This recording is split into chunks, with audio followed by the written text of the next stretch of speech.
O que nós vimos na primeira parte do curso, nas primeiras aulas, aquelas aulas que correspondem ao assunto de probabilidade.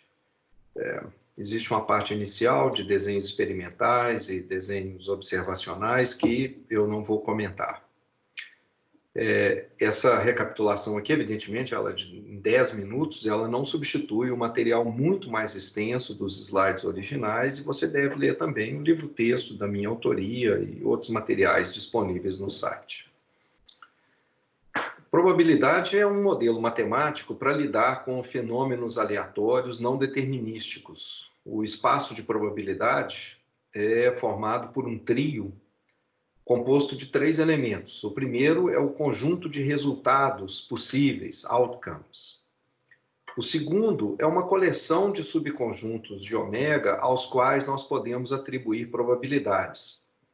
Em geral, essa coleção a gente gostaria de pensar que ela é a coleção de todos os subconjuntos possíveis de ômega. Existem sutilezas matemáticas muito complicadas quando esse conjunto ômega é um conjunto parecido com o Rn, é um subconjunto do a reta ou plano real. São questões matemáticas extremamente profundas e que nós vamos ignorar completamente.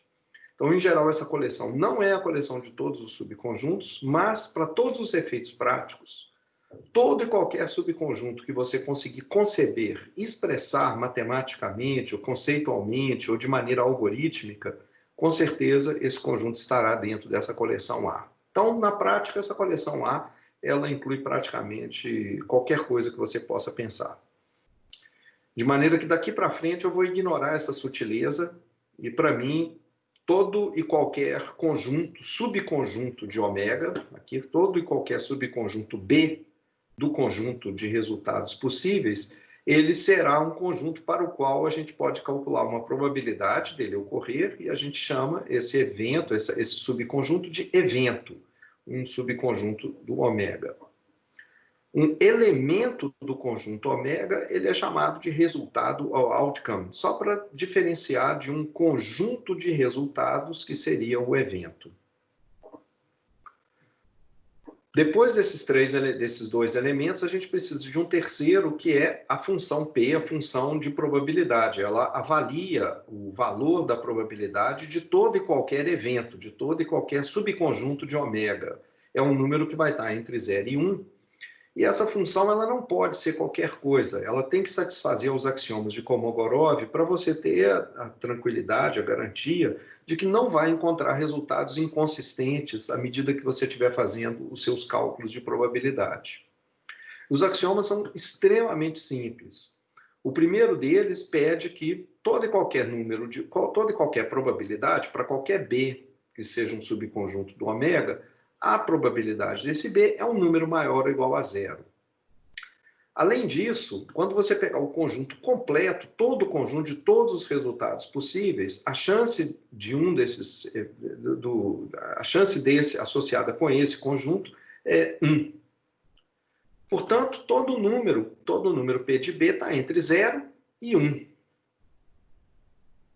Mas o resultado realmente importante, o axioma realmente importante é o terceiro. Então, esses 2 primeiros simplesmente colocam uma escala dizendo que a probabilidade de qualquer evento está entre 0 e 1.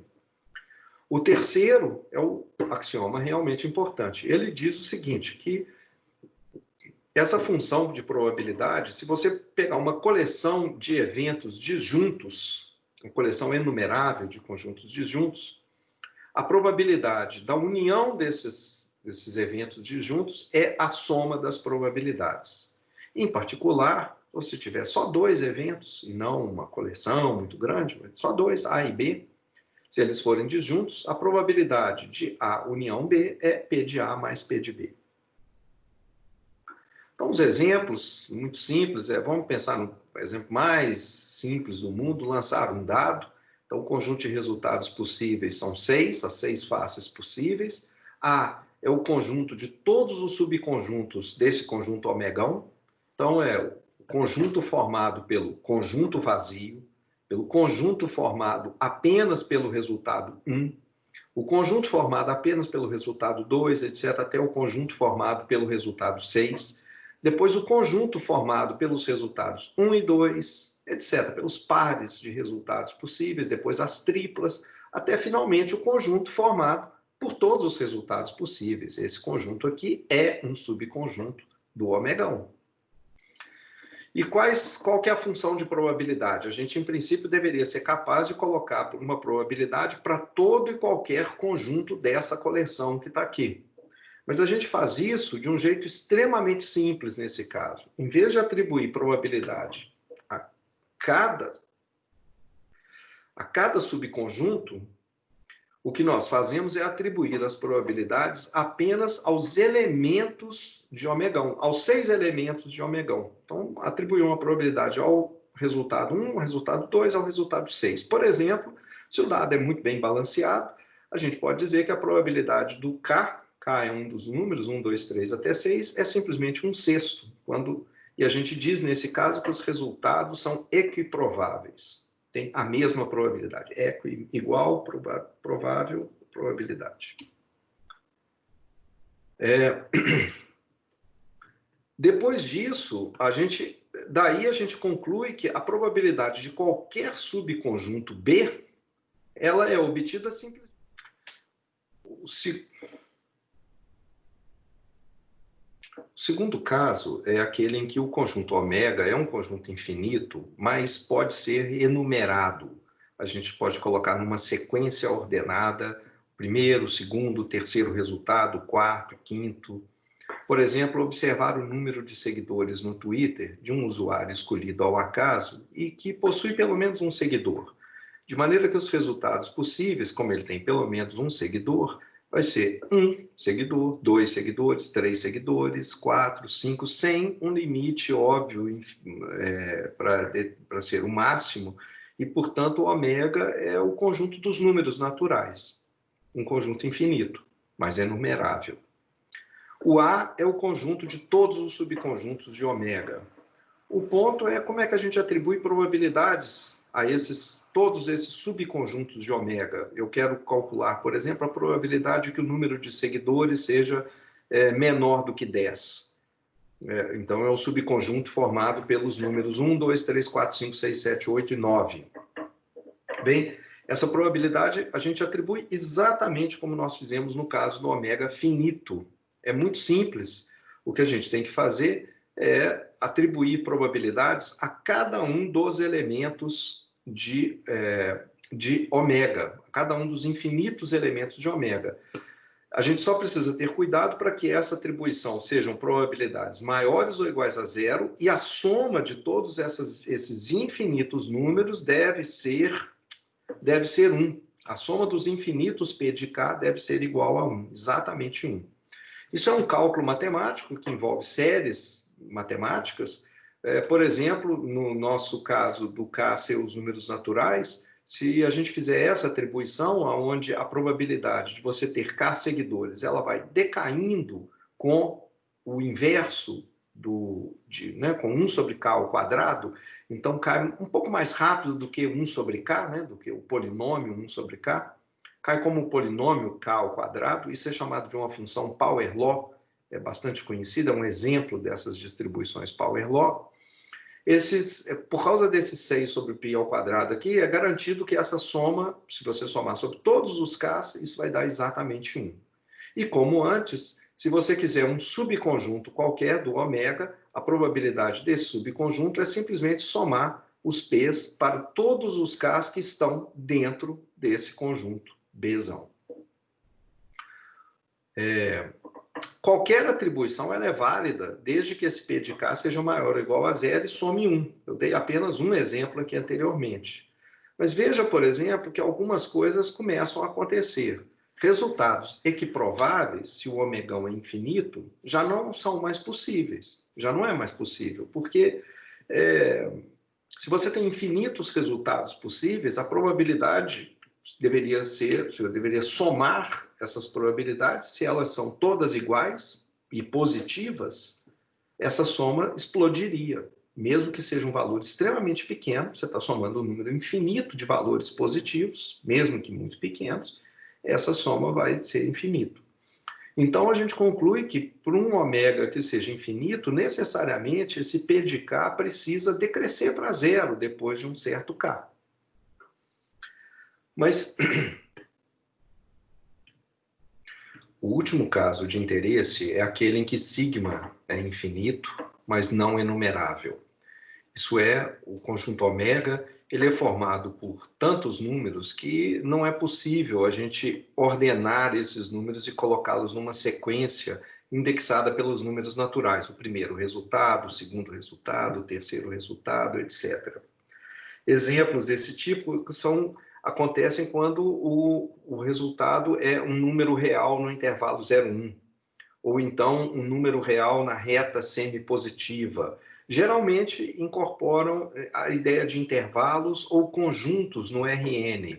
Por exemplo, os resultados possíveis podem ser um ponto num retângulo localizado no plano, ou no semiplano do plano euclidiano R2, ou o conjunto RN, ou até conjuntos mais complexos que nós não veremos.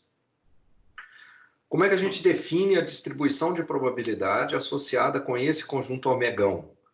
Nesse caso, o que nós fazemos é definir uma função densidade de probabilidade. Essa é uma função que tem que ser maior ou igual a zero, e a integral dessa função sobre o conjunto ômega tem que ser igual a 1.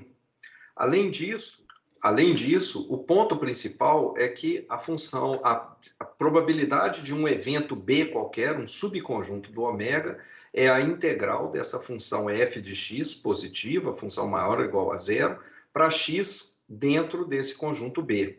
Então, os eventos B que têm probabilidade alta são aqueles em que essa função f de x é relativamente grande.